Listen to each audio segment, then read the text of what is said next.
Namaste, my dear friends. I'm going to make this video on self knowledge, that is known as Atam Vidya or Brahma Vidya in Vedanta or Vedic terminology. In this age of skepticism and materialism, few people care to know their real self, which is divine and immortal.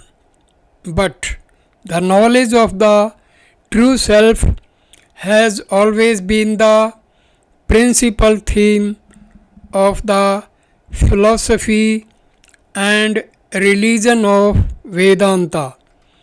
Even in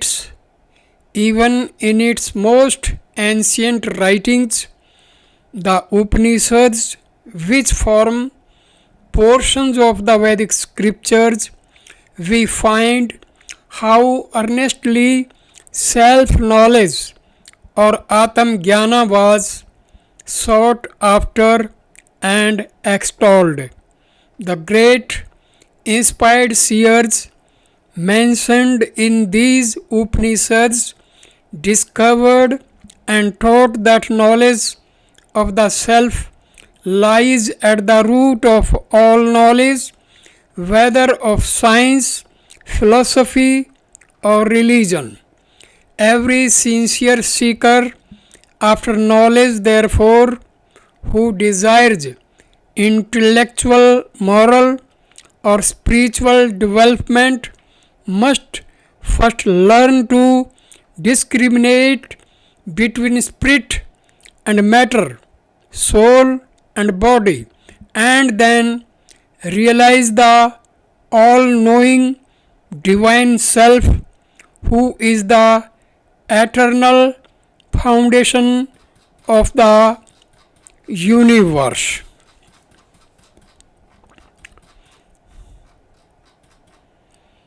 Matter or object is related to spirit or subject, and the subject or spirit is equally related to the object or matter.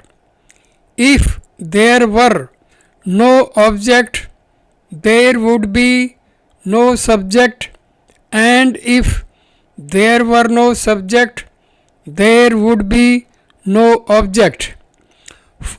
For on either side alone, nothing could be achieved. This is given in Kausitiki Upanishad, chapter 3, stanza number 8.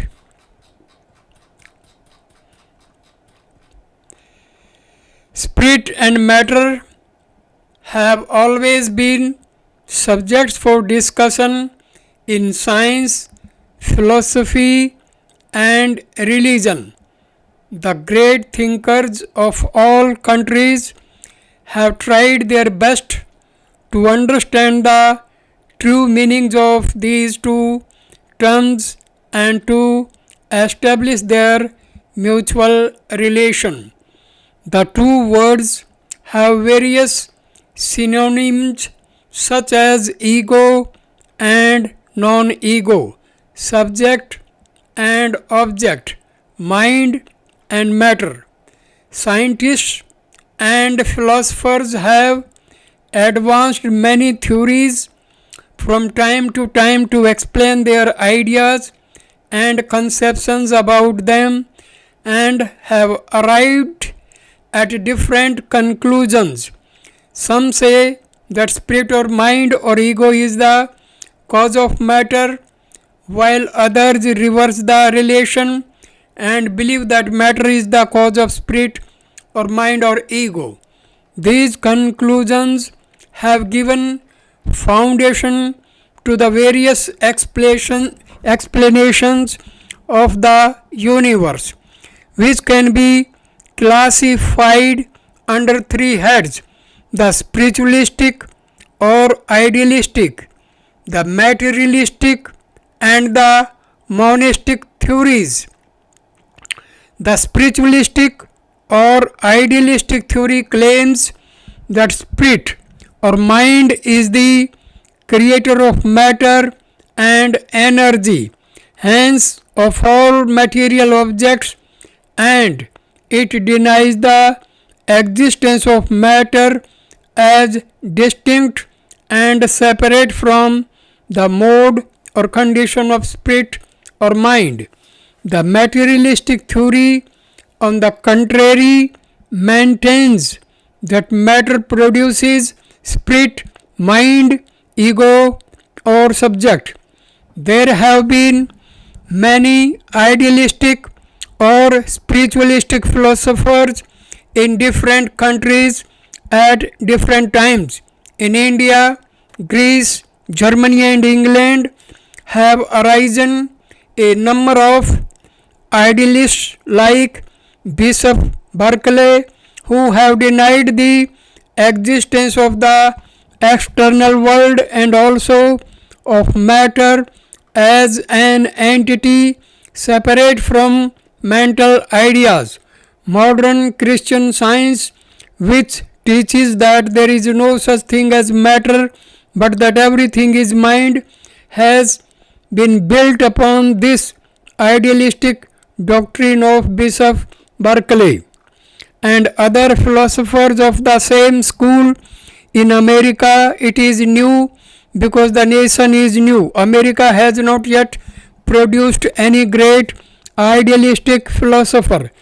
The materialistic theory of the universe, on the other hand, is maintained by a large majority of the scientists, physicists, chemists, medical practitioners, and the evolutionists of the present time. They try to deduce everything from matter and claim that it is the cause of mind, ego, or spirit. Although there are thousands and millions of people all over the world who advocate this theory and call themselves materialists, still very few can define the term matter and give a clear idea of what they understand by it. What is matter? Has anybody ever seen matter? This question can be asked of the materialist. Do we see matter? No. We see color. Is color the same as matter? No. It is a quality. Where does it exist? An uneducated man may think that the color of a flower as perceived exists in the flower, but the physiologist explain that the color which is perceived does not exist as such in the flower, but that it is a sensation caused by a certain order of vibrations coming in contact with our consciousness through the medium of the optic nerves. This may seem strange, but it is true. The perception of color is a compound effect produced by vibrations of ether, which entering through the eyes create another set of vibrations in the brain cells, and these vibrations, when translated by the conscious entity, are called sensations. Color, therefore, is the result of the blending of the objective and subjective elements. It is the product of the combination of that which comes from the outside world and that which is given by the subjective or mental activities. Thus we can understand that color does not rest in the flower, but it depends upon the retina, optic nerves, and brain cells as well as, so it cannot be the same as matter. Similarly, we may ask, is sound which we hear the same as matter? No. It is the result of a certain kind of vibration plus the conscious activity of the mind. If you go to sleep, the vibration of sound will enter through your ears and be carried through the auditory nerves into the brain cells, but you will not hear it because the percipient mind is not there to translate the vibration into the sensation of sound. Sound, therefore, is not the same as matter. In the same manner, it can be shown that the other senses do not give us any information about that which we call matter. Then we ask, what is matter? John Stuart Mill defines matter as the permanent possibility of sensation and mind as the permanent possibility of feeling. Are we better off after hearing this definition? On the contrary, it is more confusing. The whole difficulty lies in the word possibility. It means matter is that which permanently makes sensation possible, and mind or spirit is that which permanently makes feeling possible. Or in other words, matter is that which can be permanently felt or perceived, that which is the object of feeling, and spirit is that which can permanently feel or perceive, that which is the subject of feeling. That which permanently makes sensation possible can never be revealed by the senses, for the senses are no more than open doors for our sensations. All that we can predicate of matter is that it causes sensations. When we try to know its nature per se or any particulars concerning it, our senses do not help us. The eyes are only instrumental in perceiving the sensation of color, the ears of sound, nostrils of odor. Our perception of the external world is limited by these sense powers, and all sensations are either direct or indirect results of our sense activities. Although we know that matter is something which exists in space and time and causes various sensations, still we cannot see or touch it. That which corresponds to the name matter will always remain intangible. We may touch a chair, a piece of wood or gold, but we cannot touch matter by itself. This is very curious. Gold or stone is not matter, but it is that which is produced by matter. Matter appears as wood or stone. It may be interesting to know the history of the term matter. This word is derived from the Latin materies, meaning stuff, and it was originally used in the sense of the solid wood of a tree or a timber for building. Gradually, a generalized concept was formed which meant anything substantial out of which some other thing was fashioned. When a wooden statue was made, the form was distinguished from the substance wood or materials, hence it was still wood. But when a statue was made of stone or metal, it was still called materials. Thus the name materials signified the substance out of which something was shaped or fashioned. Gradually, when the question arose, what was the substance out of which this world was made? The answer was materials or matter. So, the word matter does not mean any definite thing. It is used for that unknown substance out of which the known objects of perception are formed. Here ends the literal and real meaning of the term. Matter can be used in the sense of any unknown substance which lies at the bottom or foundation of some form or object. For instance, in our ordinary conversation, we use this word in such expressions as what is the matter, it does not matter, important matter, decaying matter.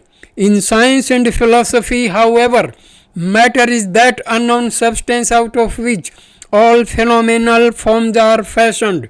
It is beyond sense perception, yet it underlies all the objects of the universe.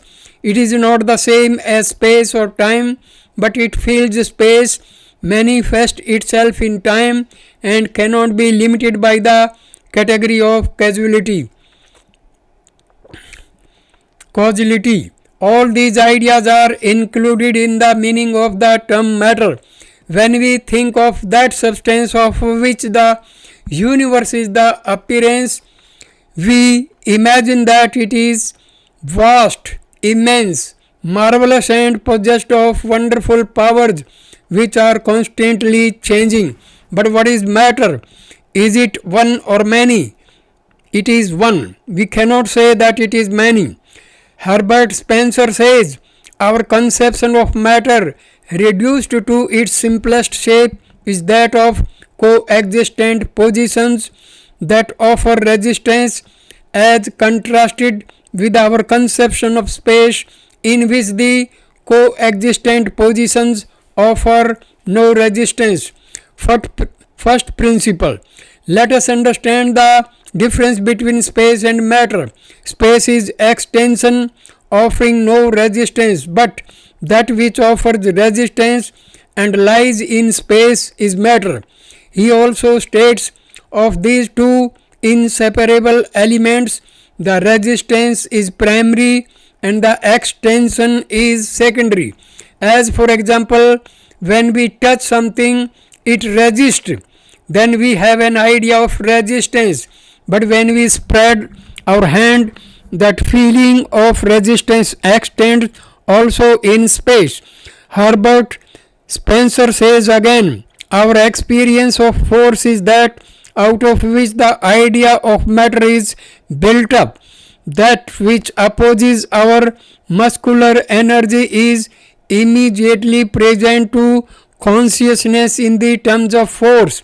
Hence, forces standing in a certain correlation in space form the whole content of matter. Furthermore, he adds, matter and motion as we know them are differently conditioned manifestations of force. They are the concretes built up from the contents of various mental relations. In order to feel resistance, there must be present one who feels, and then the force that is felt is the primary cause which gives rise to the conception of matter. Again, matter has not been created by anybody. No one has ever seen, nor can anyone imagine the creation of matter out of nothing or its total annihilation. According to modern science, matter in its true nature is a substance uncreatable and indestructible. That is, it was neither created out of nothing nor can it go back into nothing. There are various other definitions of matter. Some physicists say that matter is whatever possesses the property of gravitative attraction, but still this does not tell us its true nature. We can only say that there is some substance which responds to attractions. Ernst Haeckel again defines matter as infinitely extending substance and spirit as all embracing energy of thought. After studying these various definitions, we learn that matter is that substance of the universe which makes up the objective world, or that which can be perceived by the senses and cognized by the mind. It is always objective, and spirit or mind is always subjective, always the perceiver or cognizer of matter, the knower of the object. Now we can understand the difference. Spirit is the perceiver and knower, while matter is that which is perceived, sensed and known. The one is the subject and the other is the object. These two exist in relation to each other. The objective world or matter forms only one half, while the other half is the subjective world or spirit. Therefore, the materialistic theory, which admits the existence of the object and denies the existence of spirit or mind or the subject, is one sided and imperfect. It ignores the fact that matter or object can only exist as related to the subject. The materialistic theory is a logical blunder because it is based upon a confusion between object and subject. It asserts that matter is objective, but at the same time it tries to show that it is also the cause of the subject, which can never be. A can never become non-A. Materialism begins with the idea that matter is objective and ends in attempting to prove that this objective something has become the subjective mind, spirit, or ego. It first takes for granted that matter is that which is perceived or the cause of sensations. Then it gradually claims to show that it produces that which feels the sensations, which is self-contradictory and absurd. As materialism is one-sided and imperfect, so is the spiritualistic or idealistic theory of the world, which denies the existence of matter or object and says that everything is mind. The theory of modern Christian Science, that all is mind and that there is no matter, is as erroneous as the materialistic theory.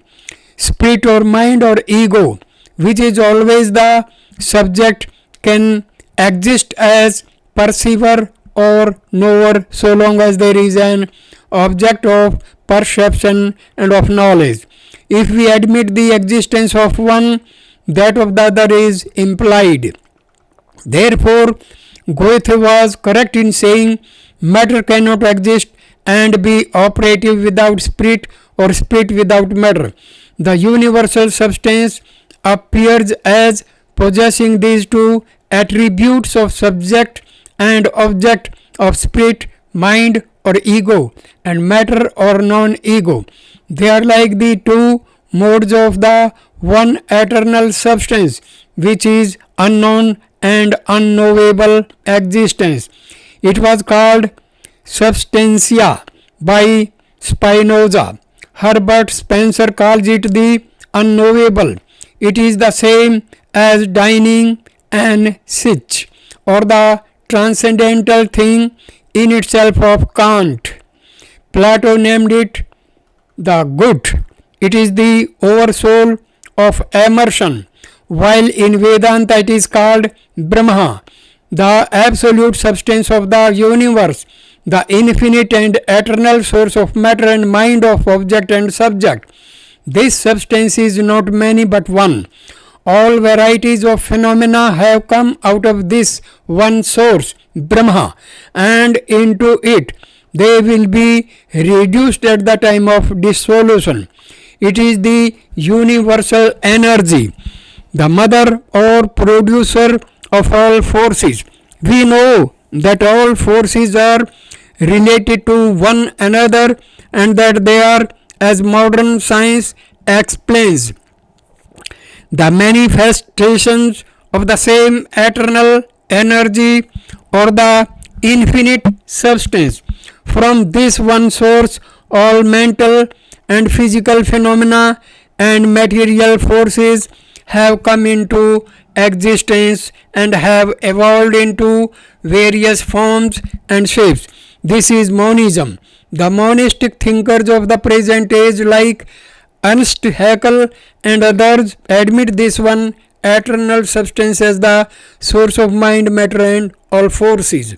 They also accept the great truth which has always been taught by Vedanta, that from that infinite substance or Brahma, the absolute being, have evolved life force or prana, mind, all the mental activities and the sense powers which are included in the meaning of the term spirit or subject on the one hand, and on the other space or ether, and all gaseous, liquid, and solid objects which are understood by matter. Matter in its simplest state can be reduced to the same infinite substance Brahma, which forms the background of mind or spirit.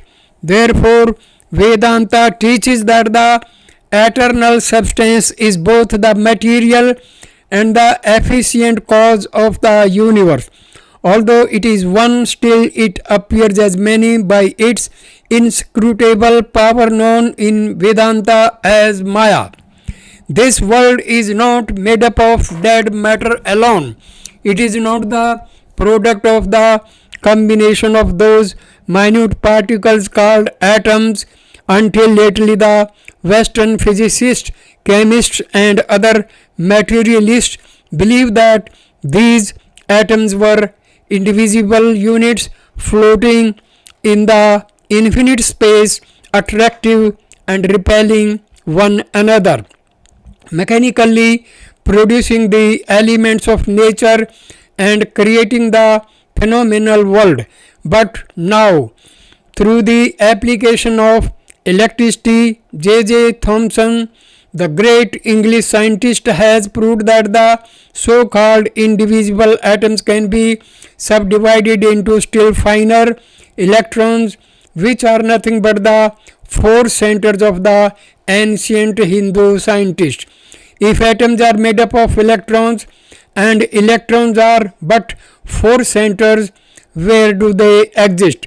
They exist in that primordial ocean of infinite substance, or Brahma, the receptacle of the eternal energy, which is in turn the matter of all forces.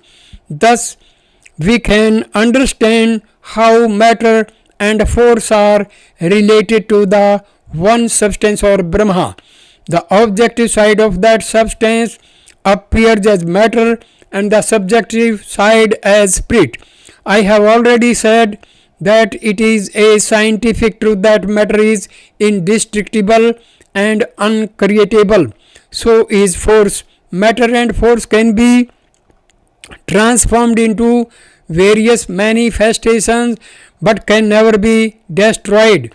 Now the question rises, if the one half of the world, or objective matter and force, be uncreatable and indestructible, then what is the nature of spirit? Is it creatable and destructible? If the objective half of the universe be uncreatable and indestructible, how can the other half, the subjective mind or spirit, be creatable and indestructible? That is impossible. Spirit or mind in its simplest form is equally uncreated and indestructible. If matter or object be eternal, then the spirit or subject must also be eternal to make it possible for the object to be eternal. Who will know that matter and force are eternal if the spirit or object subject be not equally eternal? This point has always been overlooked by most of the eminent thinkers and scientists of different countries. The eternality of matter and force of energy presupposes the eternality of spirit or mind. If the one falls, both will disappear. Therefore, the ultimate analysis of spirit and matter shows that both are uncreatable, indestructible, and eternal. If the one pole of a magnet be eternal, the other pole must necessarily be eternal. Furthermore, the neutral point where both meet must also be eternal. This universe is like a gigantic magnet, one pole of which is matter and the other is spirit, while the neutral point is the absolute substance. For this reason, these three, matter, spirit, and Brahma, are eternal. In Vedanta, spirit is called the Atma, the cognizer, the perceiver, and the subject. It is our true self. It existed in the eternal past and will continue to exist in the eternal future. Nothing can destroy it. The phenomenal world, which is the object of sense perception, may change from one form into another, but the Atma or self will never change. It is absolutely unchangeable. Weapons cannot pierce it, water cannot moisten it, fire cannot burn it, nor can the air dry it. It is indissoluble, immutable, and immortal substance. It is not destroyed at the time of death. Death is the property of everything within the realm of time and space. All objects that have form are subject to death. Birth is followed by death. That which is born must die. Our body will die because it had its birth and exists in space and time. But the Atma or spirit cannot die because it was never born and is beyond space and time. If you try to think of the birth of your spirit, you will never be able to find an absolute beginning. Therefore, Atma is beginningless and endless.